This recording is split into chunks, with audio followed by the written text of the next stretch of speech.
लगता है फुटबॉल खेलेगा। So don't waste time, let's start, है ना। आज फटाफट करते हैं, छुट्टी का दिन है, अपन ने खराब की है ना, जन्माष्टमी की सुबह। So let's start with budget expenditure. Budget receipt हमने देख लिया था, अब हमको देखना है budget expenditure. Budget expenditure refers to the estimated expenditure of the government during a given fiscal year. The budget expenditure can be broadly categorized as, जैसे receipt में दो चीजें थी, रेवेन्यू और कैपिटल, वैसे ही यहाँ पर भी है। कोई ऐसा एक्सपेंडिचर जो, देखो अब समझना, वहां पर क्या था, रेवेन्यू रिसिप्ट का क्या फंडा था, जो ना तो लायबिलिटी पे इफेक्ट करता ना एसेट पे करता, है ना। वैसे ही रेवेन्यू एक्सपेंडिचर क्या होते हैं, जो लायबिलिटी और एसेट पर इफेक्ट नहीं डालते। लेकिन यहां क्या लिखोगे, वहां क्या था, लायबिलिटी इंक्रीज और एसेट रिड्यूस, ये था। यहां पे क्या होगा, एसेट इंक्रीज और लायबिलिटी रिड्यूस, ये होगा। ठीक है, क्यों, क्योंकि एक्सपेंडिचर है मतलब पेमेंट करोगे, पेमेंट करने से लायबिलिटी आपकी कम होगी, और या तो लायबिलिटी कम होगी या क्या आप परचेस करोगे, परचेस करोगे तो एसेट की वैल्यू इंक्रीज होगी। इसलिए दोनों में क्लियर है क्या, रिसिप्ट के टाइम पे एसेट रिड्यूस बोला उन्होंने, क्यों, क्योंकि बेच दोगे, और लायबिलिटी इंक्रीज हो जाएगी, है ना, मतलब नहीं होगी, ऐसा लिखा हुआ है। यहां पर क्या है, revenue expenditure refers to the expenditure which neither creates any asset nor causes a reduction in any liability of the government. Done. It is recurring in nature, recurring यानी बार बार होगा। It is incurred on normal functioning, normal जो day to day operation होते हैं उसमें, ठीक है, payment of salary, pension, interest, expenditure on administrative services, defence services, health service, grant to state etcetera, ये सारी चीजें जो भी पेमेंट होगा सरकार की तरफ से, वो क्या कहलाएगा, बजट एक्सपेंडिचर यानी रेवेन्यू एक्सपेंडिचर। आगे, an expenditure is revenue expenditure if it satisfies the following two essentials. पहला, neither create an asset nor reduces any liability, ये दो कंडीशन सेटिस्फाई होती है तो ही क्या होगा, वो रेवेन्यू एक्सपेंडिचर, अदरवाइज कैपिटल।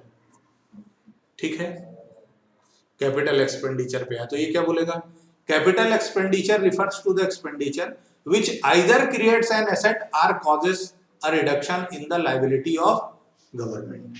क्या बोल रहा है ये, कि capital expenditure refers to the expenditure which either creates an asset or causes a reduction in the liability of government.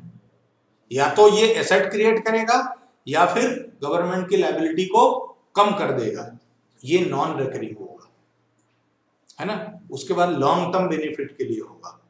ठीक है, जैसे रीपेमेंट, लोन वगैरह की वसूली, है ना, स्टेट गवर्नमेंट को जो सब्सिडी वगैरह देते हैं वो चीजें साल भर में एक दो बार ही दी जाती है। रोड, फ्लाईओवर्स, ब्रिजेस, ये जो कंस्ट्रक्शन होता है इससे क्या होगा, एसेट जनरेट होती है, क्योंकि जो भी इंफ्रास्ट्रक्चर डेवलप होगा वो लॉन्ग टर्म के लिए काम आएगा। उसके बाद गवर्नमेंट ने कोई मशीनरी खरीदी, डिफेंस इक्विपमेंट खरीदे, तो वो सब किस में चले जाएंगे, कैपिटल एक्सपेंडिचर में, क्योंकि उनका लॉन्ग टर्म बेनिफिट मिलेगा। डन, या कोई दिक्कत नहीं। N expenditure is capital expenditure if it satisfy any one of the following, या तो एसेट बन जाए या लायबिलिटी कम हो जाए।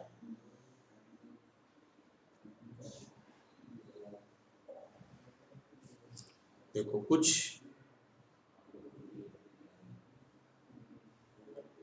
Item categorised as revenue and capital expenditure. Subsidy, ये किस में जाएगा, रेवेन्यू में जाएगा। क्यों, क्योंकि ये रिकरिंग होता है, सब्सिडी आपको बार बार हर बार देनी रहती है। उसके बाद defence capital equipment purchased from Germany, capital है ना, कैपिटल है। डिफेंस इक्विपमेंट खरीदोगे तो कैपिटल है, क्यों, एक बार खरीद लिया बस कि रोज रोज खरीदोगे, एक बार ना। Grants given to state government, ये रेवेन्यू है क्योंकि ये हर महीने देनी पड़ती है आपको। उसके बाद construction of school building, capital है, long term benefit, asset create हो गई गवर्नमेंट की। कंस्ट्रक्शन ऑफ स्कूल बिल्डिंग के बाद expenditure incurred on administrative and defence service, ये रेवेन्यू है। ना तो इससे कोई लायबिलिटी हो रही है ना तो कोई एसेट पे इफेक्ट आ रहा है। उसके बाद रीपेमेंट ऑफ लोन, ये कैपिटल है। क्यों? क्योंकि लायबिलिटी रिड्यूस हो रही है। रीपेमेंट, लोन का रीपेमेंट होगा तो लायबिलिटी कम हो जाएगी ना गवर्नमेंट की। लोन जो लिया है उसका रीपेमेंट कर दोगे तो लायबिलिटी कम हो जाएगी। Balance, just imagine balance sheet. Sir यही तो समस्या है कि 11th में तो हमने टॉप किया था। Payment of salary to staff of government, आज का दिन, ओनली टुडे। क्या नीचे जाऊं?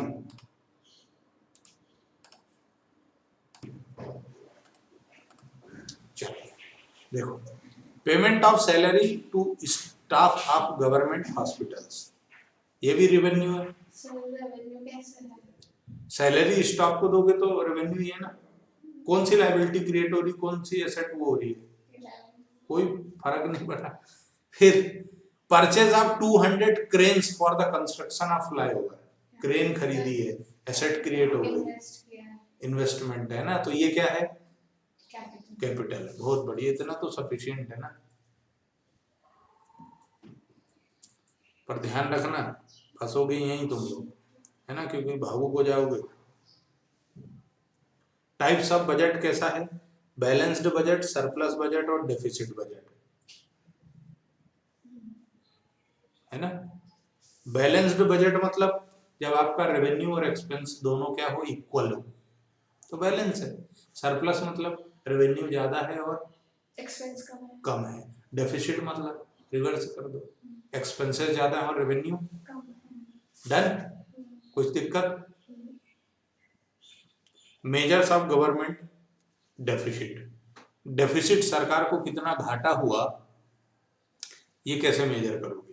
तो budgetary deficit is defined as the excess of total estimated expenditure over total estimated revenue.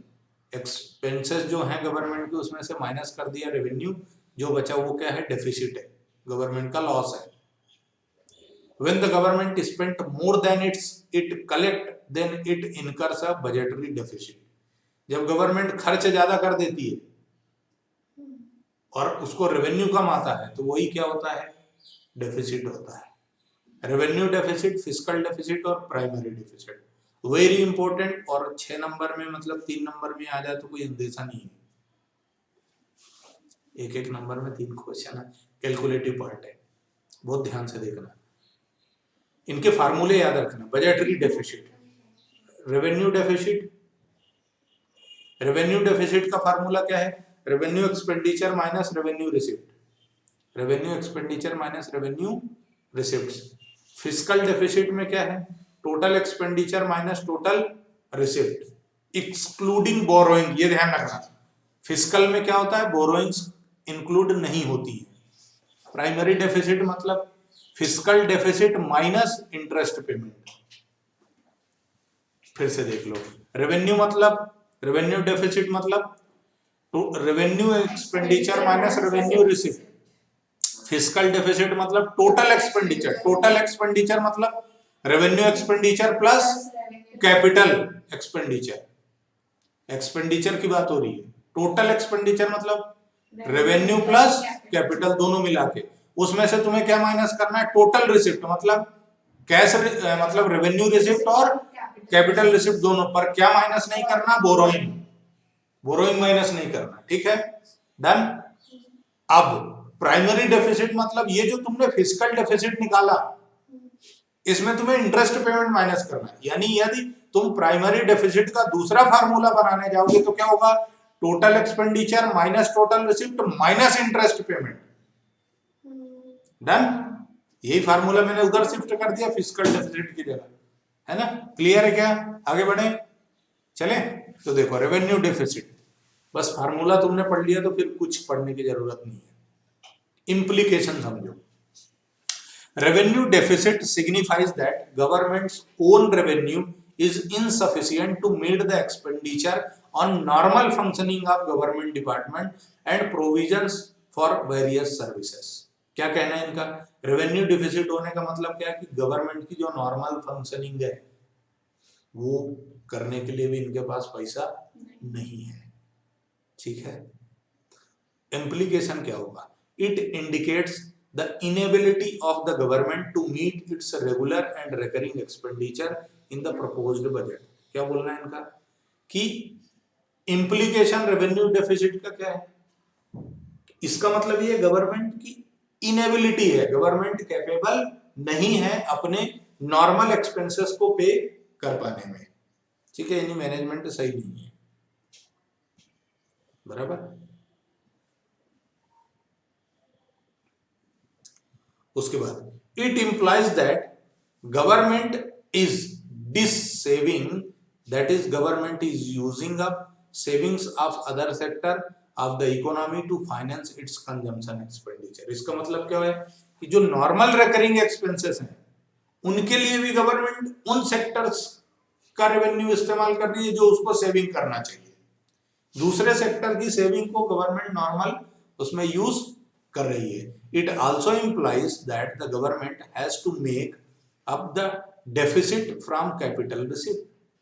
इसका मतलब क्या है कि ये डेफिसिट की भरपाई करने के लिए उसको कैपिटल रिसिप्ट का भी इस्तेमाल करना पड़ेगा, क्योंकि नॉर्मल एक्सपेंस तो आपको करना ही करना है। बराबर है क्या? That is through borrowings or disinvestment. It means revenue deficit either leads to an increase in liability in the form of borrowings or reduces the assets through disinvestment। Revenue deficit का result क्या होगा? Government की या तो liability borrowing के रूप में बढ़े। सीधी सी बात है यार, आप अपने घर खर्चे नहीं चला पाओगे तो क्या करोगे? उधारी लोगे, आपकी लायबिलिटी बढ़ेगी। या क्या करोगे? बर्तन भांडे बेचोगे खर्चे चलाने के लिए, है ना? यही करोगे। तो या तो लायबिलिटी बढ़ जाएगी या फिर एसेट कम हो जाएगी। Use of capital receipt for meeting the extra consumption expenditure leads to an inflationary situation in the economy. देखो क्या होगा जब गवर्नमेंट कैपिटल रिसिप्ट का यूज करेगी रेवेन्यू पेमेंट के लिए, एक्सपेंडिचर के लिए, तो इससे क्या होगा? कंट्री में जो मनी का सर्कुलेशन है वो बढ़ जाएगा, मनी फ्लो बढ़ जाएगा। अब जब लोगों के जेब में ज्यादा पैसा जाएगा तो खुजली भी ज्यादा होगी। यानी कि क्या है, वो जो क्या बोलते हैं निगोशिएशन है वो खत्म कर देंगे प्राइजेस का। और लोगों के जेब में ज्यादा पैसा होता है तो परचेजिंग ज्यादा करते हैं, और जब परचेजिंग ज्यादा होती है तो धीरे धीरे दुकानदार अपने से भी ज्यादा सियाना होता है, वो क्या करता है? प्राइजेस धीरे धीरे बढ़ाना शुरू कर देता है। और जैसे ही प्राइजेस बढ़ना शुरू होते हैं, महंगाई आ जाती है, वही क्या कहलाता है? इन्फ्लेशन। दूसरे शब्दों में इन्फ्लेशन को कह सकते हो आप reduction in purchasing power of money. Money का परचेजिंग पावर कम हो जाता है तो वही क्या कहलाता है? इन्फ्लेशन कहलाता है। Done. A high revenue deficit gives a warning signal to the government to either curtail its expenditure or increase its revenue। यदि बहुत ज्यादा डेफिसिट है तो ये गवर्नमेंट को चेतावनी होती है कि या तो तुम अपने खर्चे कंट्रोल कर लो, ये जो ऐसा आराम कर रहे हो ये छोड़ दो, है ना? मतलब सोचने वाली बात है।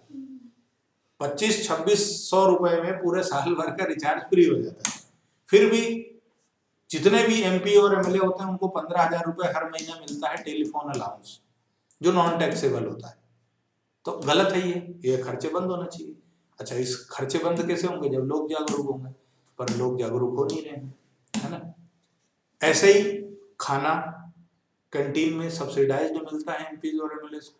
मतलब आपको 4 लाख सैलरी भी ले रहे हो, आप 4.5 लाख सैलरी ले रहे हो, उसके बाद भी आप क्या कर रहे हो? खाना फ्री में ले रहे हो। जनता के पास खाने के पैसे नहीं, तो इनमें रिडक्शन क्यों नहीं करते हो? है ना? ये सोचने वाली चीज है, जागरूक बने, है ना? According to far sighted approach revenue receipt should always be more than revenue expenditure. यानी देखो होना तो क्या चाहिए कि रेवेन्यू इनकम जो है रिसिप्ट वो ज्यादा होना चाहिए और एक्सपेंडिचर कम होना चाहिए, तभी आप किस में आओगे? सरप्लस में, प्रॉफिट में आओगे, नहीं तो हमेशा लॉस में रहोगे। मेजर्स टू रिड्यूस डेफिसिट क्या हो सकता है? रिड्यूस एक्सपेंडिचर, गवर्नमेंट अपने खर्चे कम कर ले, या अब दूसरा क्या है, गवर्नमेंट अपना रेवेन्यू बढ़ाए, रेवेन्यू बढ़ाएगा तो अल्टीमेट बर्डन लोगों पे आएगा ना, या तो टैक्स के रेट बढ़ेंगे या नॉन टैक्स जो रेवेन्यू थे, फाइन पेनाल्टी, मास्क नहीं लगाया तो 1000 रुपए 2000 रुपए, पगला बनाने की चीजें, गाड़ी के पीछे कुछ लिख दिया, नाम लिख लिया तो फाइन लगे, मतलब ये मूर्खता चीज, पगला समझा लोगों को, है ना। फिस्कल डेफिसिट है भी सही, पगले लोग। फिस्कल डेफिसिट, हाँ सीधी सी बात है, फिस्कल मतलब होता है राजस्व, गवर्नमेंट सरकारी, है ना। Fiscal deficit presents a more comprehensive view of budgetary imbalances. ये ज्यादा तरीके अच्छे से क्या, क्यों, क्योंकि रेवेन्यू डेफिसिट में तो सिर्फ रेवेन्यू कंसीडर होता है, एक्सपेंस भी और इनकम भी, पर फिस्कल डेफिसिट टोटल कंसीडर करता है, टोटल रेवेन्यू और टोटल एक्सपेंडिचर, यानी कैश और कैपिटल दोनों को कंप्लीट असाइन करता है, ठीक है। टोटल रिसिप्ट में क्या है, तुमको शामिल नहीं करना है, बोरोइंग से शामिल नहीं करना है ना। इम्प्लीकेशन क्या है, debt trap. Fiscal deficit indicate the total borrowings requirement of government. ये ध्यान रखना, जो फिस्कल डेफिसिट है वही गवर्नमेंट का टोटल बोरोइंग रिक्वायरमेंट है, ये ध्यान रखना। और ये बहुत इंपॉर्टेंट है, चाहे तो नोट करके रखना कि गवर्नमेंट का टोटल रिक्वायर्ड बोरोइंग मतलब फिस्कल डेफिसिट, आगे फार्मूले में यूज होगा, क्लियर बोल रहा हूं, ध्यान रखना, ठीक है। Borrowings not only involve repayment of principal amount but also require payment of interest. यदि गवर्नमेंट लोन लेती है तो सिर्फ प्रिंसिपल ही नहीं चुकाना होता है, ब्याज भी चुकाना होता है। तो अरे एक तो तुम्हारे खाने के वादे हैं, है ना, खाने को नहीं मिल रहा है तुम्हारे, फिर तुम उसमें ब्याज भी चुकाओगे, इतना पैसा लाओगे कहां से, पब्लिक को पगला समझा है। Interest payment increase the revenue expenditure, जैसे ही सीधी सी बात है, बोरोइंग पे जो इंटरेस्ट दोगे रेवेन्यू एक्सपेंडिचर बढ़ जाएगा, क्योंकि वो रिकरिंग नेचर का होता है, ठीक है। ना तो उससे तुम्हारे एसेट कम हो रहे हैं, बढ़ रहे हैं, ना तो लायबिलिटी में कोई फर्क पड़ रहा है, लोन तो लोन है, आउटस्टैंडिंग तो outstanding, which leads to revenue deficit. It creates a vicious circle of fiscal deficit and revenue deficit. ये दोनों चीजें बढ़ा देता है, रेवेन्यू डेफिसिट भी और ध्यान रखना। Inflation, government mainly borrows from RBI to meet its fiscal deficit, RBI prints new currency to meet the deficit requirement, नया नोट छापेगा, लेकिन it increases the money supply in the economy. अरे नए note छपेंगे तो क्या होगा, कद्दू कटेगा तो सब में ही बटेगा ना, पब्लिक में ही आएगा वो पैसा, और पब्लिक में आने का मतलब क्या, लोगों के हाथ में ज्यादा पैसा, तो ज्यादा खुजली, ज्यादा खरीदेगा, वो ज्यादा खरीदेगा तो जो उसका निगोशिएशन पावर है, बार्गेनिंग है, वो कम कर देगा, भाई जेब में तैयार है, ले यार तू, है ना, यही होता है ना, इसके अलावा भी कुछ होता है। जैसे देखो, अच्छा दुकानदार भी बहुत सियाने होते हैं, जो स्ट्रीट वेंडर्स होते हैं ना, बहुत सियाने, आप कार से उतरो आपके लिए रेट अलग होगा, बुल्ट से उतरो रेट अलग होगा, स्कूटी से उतरो, हाँ तो रेट अलग अलग रहते हैं, तो कार से जाओ तो अलग रेट लगाता है ना, बराबर है। चलिए, फॉरेन डिपेंडेंसी, सीधी सी बात है, जब लॉस होगा तो क्या करोगे, विदेशों से लोन लोगे तो फॉरेन पे डिपेंडेंसी बढ़ जाएगी। भाई यदि आप किसी से उधार ले लोगे तो फिर आपको उसकी चमचागिरी करनी पड़ेगी ना, सीधी सी बात है यार, नहीं तो अगली बार नहीं देगा, और जो दिया है वो तुरंत मांगेगा, है ना। हैम्पर्स द फ्यूचर ग्रोथ, इससे क्या होगा, भविष्य का जो ग्रोथ है वो इफेक्टेड होगा, एडवर्स इफेक्ट आएंगे उसमें, है ना, ग्रोथ के चांसेस कम होंगे। Ways to calculate fiscal deficit, अब ये फार्मूला अच्छे से ध्यान रखना, चाहे तो नोट करके रखना। Fiscal deficit total expenditure minus total receipt excluding borrowing, fiscal deficit revenue plus capital minus revenue receipt plus capital, ठीक है, रिसिप्ट एक्सक्लूडिंग बोरोइंग। दूसरे शब्दों में फिस्कल डेफिसिट इन्होंने ये दोनों माइनस माइनस करके प्लस कर लिया, अरे मतलब रेवेन्यू डेफिसिट और कैपिटल डेफिसिट दोनों मिला दोगे तो फिस्कल डेफिसिट हो जाएगा। Fiscal deficit is equal to, देखो क्या हो गया, revenue deficit plus capital in charge. सबसे आखिरी line, at times only the total borrowings are given such a case fiscal deficit is equal to total, पहले ही बोला था, ये ध्यान रखना, ठीक है। Sources of financing fiscal deficit, सीधी सी बात है, दूर करने के लिए बोरोइंग उधारी लोगे, इसके अलावा कोई तरीका नहीं होता। या फिर गवर्नमेंट कुछ इंस्ट्रूमेंट इशू करती है, जैसे गोल्ड बॉन्ड इशू करती है ना, एनएससी बीएससी इशू करती है, ऐसे काम करती है गवर्नमेंट। फिर डेफिसिट उसके बाद वो इशू करती है गवर्नमेंट, क्या बोलते हैं, कौन सा पेपर होता है, ट्रेजरी बिल, ट्रेजरी बिल भी इशू होता है। ट्रेजरी बिल मतलब गवर्नमेंट आज पैसे ले लेगी तुमसे, थोड़े दिनों बाद ज्यादा चुकाएगी। गोल्ड बॉन्ड में क्या होता है, गोल्ड ले लेगी तुमसे, 1 ग्राम तुमने दे दिया सरकार को तो थोड़ा सा बढ़ा के दे देती है gold bond. Deficit financing, printing of new currency, नए नोट छपेंगे, लेकिन नए नोट ऐसे नहीं छपता। नए नोट कैसे छपते हैं, कैसे छपते हैं नए नोट?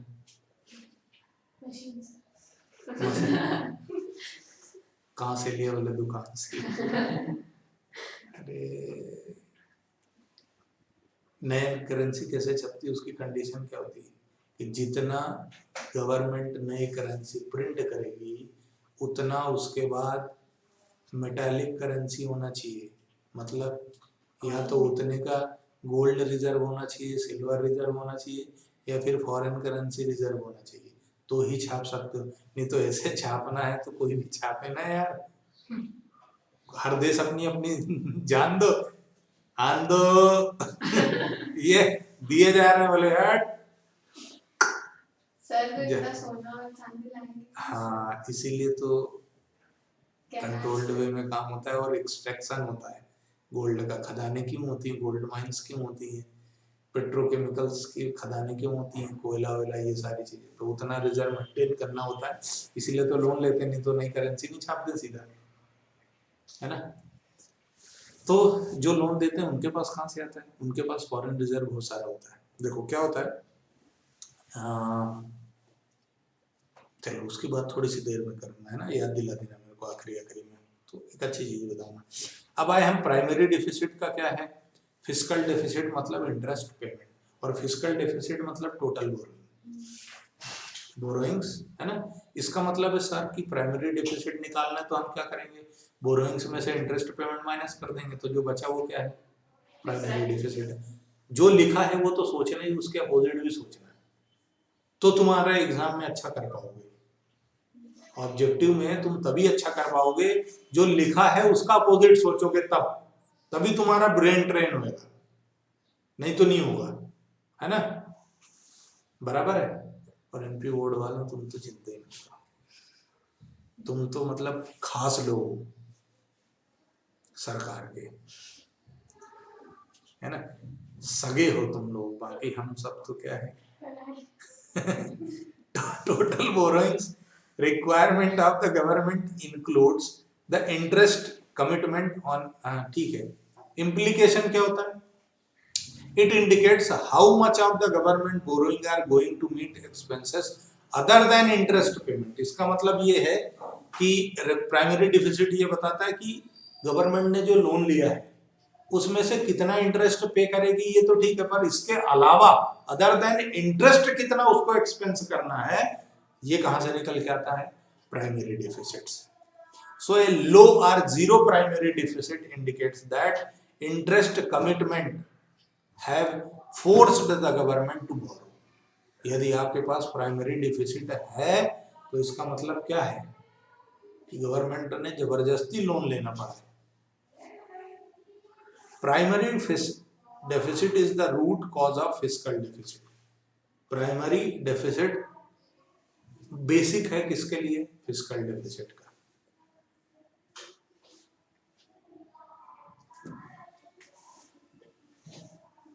अब आओ यहां पर प्रैक्टिकल एग्जांपल्स में, देखो थोड़े थोड़े फार्मूले, एक क्वेश्चन,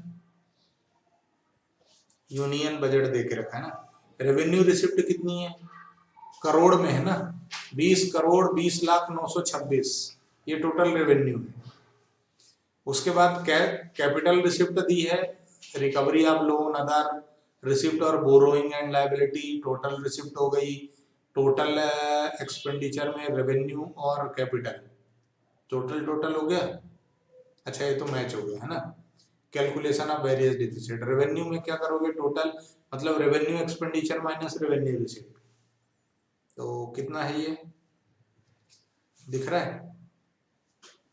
रेवेन्यू रिसिप्ट कितनी है, 20 960 है ना, उसमें से तुम एक्सपेंडिचर कितना है, 26 30 145 दिख रहा है ना, 26 30 145, टोटल एक्सपेंडिचर के नीचे रेवेन्यू एक्सपेंडिचर दिखा, नहीं दिखा, दिख गया। तो ये माइनस करने से कितना आया तुम्हारा, 6,09,219 करोड़ है ना। हाँ, अब फिस्कल में क्या आएगा, टोटल, लेकिन बोरोइंग को शामिल नहीं करना है, तो इसका लॉस कितना आया, 796। प्राइमरी में क्या आया, फिस्कल माइनस पेमेंट्स। देखो तुम्हारा बोरोइंग एंड लायबिलिटी वही है जो तुम्हारा फिस्कल डिफिसिट है, 796,337 है ना, ये देखो 796,337। बट ये इंटरेस्ट ऑफ पेमेंट कहाँ से है? कहाँ है, रेवेन्यू में होगा ना, ये देखो यहाँ दिया होगा, ये लिखा है इट इंक्लूड्स इंटरेस्ट पेमेंट 708203 है ना, एक ही चीज ध्यान रखनी, क्वेश्चन कैसे पढ़ना बेटा, पूरे होश हवास और बिना किसी नशे पड़ते। आगे बढ़े, ये फार्मूले तुम ध्यान रखना है तुमको,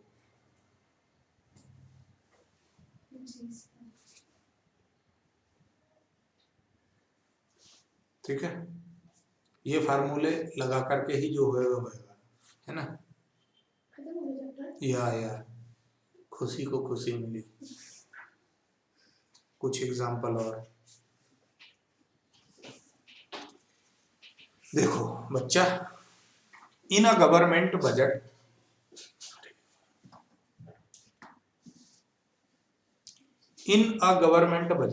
रेवेन्यू डेफिसिट इज 35 करोड़ है ना, रेवेन्यू डेफिसिट कितना है 35 crore. If revenue receipt are 70 crore and capital expenditure 120, then how much is the revenue expenditure. तो देखो रेवेन्यू डेफिसिट का फार्मूला क्या होता है, revenue receipt minus revenue expenditure minus, है ना। डेफिसिट दे दी उन्होंने कितनी 35 crore, expenditure as it is रखो, रेवेन्यू रिसिप्ट 70 है, तो इक्वल टू के उधर जाएगा तो क्या हो जाएगा, कैसे याद रखोगे, इक्वल टू के उधर जाता है उसका साइन बदल जाता है ना। हमने एक गाने से भी याद किया था ना सर, मैथ्स में पढ़ा है हमने। अच्छा चलो ठीक है। The interest payment as per the government budget during a year are, clear था, किसी कोई दिक्कत हो तो बोलो, फिर लिख के करें, नहीं लिख के करने की जरूरत नहीं है ना, टाइम पास में ही काम हो रहा है ना, ठीक है। The interest payment as per the government budget during a year are 1,40,000 crore. If total borrowing requirements of the government are estimated 270 crore, then how much is primary deficit. देखो टोटल इंटरेस्ट पेमेंट कितना है, प्राइमरी डेफिसिट का formula क्या होता है, fiscal deficit minus interest, और fiscal deficit क्या होता है, टोटल बोरोइंग।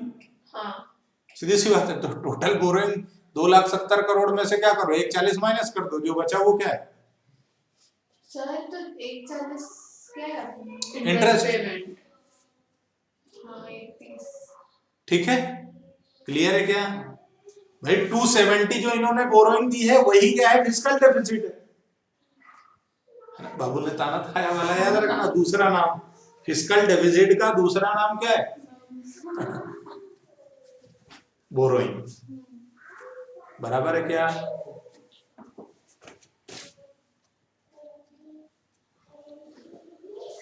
ठीक है चलो आगे। In government budget primary deficit is 12,000 crore and interest payment, बस सिंपल। अभी क्या निकालना क्या है, फिस्कल डेफिसिट, तो देखो अल्टी पल्टी मारना है, प्लस हो जाएगा नहीं प्लस हो जाएगा उधर जाके, है ना। तो interest payment plus primary deficit क्या आएगा, फिस्कल डेफिसिट। भाई फिस्कल प्राइमरी डिफिसिट का फार्मूला क्या है, fiscal deficit minus interest. Fiscal deficit तुमको क्वेश्चन में दिया है, प्राइमरी कैलकुलेट करना है कि प्राइमरी दिया है तुम्हें फिस्कल निकालना है, तो उसको इंटरेस्ट को ले जाकर के उधर कर दो, तो माइनस से क्या हो जाएगा प्लस। क्लियर है क्या, नहीं है तो स्क्रीन में अच्छे से देखो, क्लियर हो जाएगा। अल्टीमेटली मानेगा दैट इज सफिशिएंट नहीं, अभी तो मीन आना शुरू हुआ है। देखो as per the government budget the interest payment are estimated at 10,000 crore. Interest कितना है 10,000 crore, which is 40% of primary deficit. अब तुम्हें एक ब्रह्मास्त्र, तुम्हें मैंने एक चीज सिखाई थी, जो है उससे डिवाइड जो चाहिए उसका मल्टीप्लाई, है ना। देखो बेटा क्या बोला इन्होंने कि जो तुम्हारी प्राइमरी डेफिसिट है उसका 40% क्या है तुम्हारा इंटरेस्ट पेमेंट, और वो कितना है 10,000, है ना। तो 10,000 जो है वो किसके बराबर है 0.40 के। सर कैसे प्राइमरी डिफिसिट 100% और उसका 40% का इंटरेस्ट पेमेंट है ना, बराबर है ना। अरे तो यहां मैंने डेसिमल में लिख दिया तो तुम ऐसे लिख लो 40, ठीक है। क्या चाहिए तुम्हें, प्राइमरी डिफिसिट चाहिए ना, इंटू कर दो 100 का, 0 से 0, इससे ये काट दो, कितना कितना हो गया 25,000। अरे इधर 10,000 इधर है और एक इधर है ना, 1,25,000 हो गया।